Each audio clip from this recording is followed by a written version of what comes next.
ဟိမဝန္တာတောင်တန်းတွေရဲ့ကြားထဲမှာမချစ်မှတ်ပဲနဲ့ off-road ဆက်ဆန်သွားခဲ့ရပါတယ်။လေမျိုးကနေပြီးတော့မှ Zanskar Valley ကိုသွားမဲ့လမ်းဟောင်းကမြေပြိုနေရနဲ့တင်စားတို့လမ်းတစ်ကိုရွေးချယ်ပြီးတော့သွားခဲ့ပါတယ်။လမ်းတော့လမ်းပဲပေါ့နော်။ဒါပေမဲ့ကားဆရာတော်မှာလမ်းဒီမှာအင်တာနက်ကလည်းလုံးဝမရ offline Google Map ပေါ်မှာတော့မှလမ်းကရှိမနေသေးတဲ့ကာလဖြစ်ပါတယ်။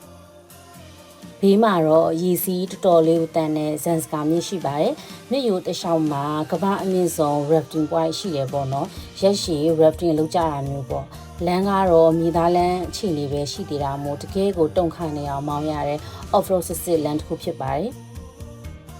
နှုံချင်းခုလုံးကအပင်တပင်မှမရှိတော့ဘဲနဲ့ကြောက်နေရံတွေအလှကြားတွေကိုတတိတခြားလေးတွေ့ရပါတယ်။အရန်ကိုလာပြီးမဲ့ဒီလမ်းပိုင်းကတော့အန်တီအလွန်များပါတယ်။ပုံမှန်ဆိုလို့ရှိရင်တော့ဒီလမ်းကိုတော်ရုံသိပ်မသုံးကြဘူးပေါ့နော်။ဒါပေမဲ့ဒီလိုအရိုင်းဆန်တဲ့အလှကြားတွေကိုမြင်တွေ့ခဲ့ရတာကတော့တကယ်ကိုတန်ပါတယ်။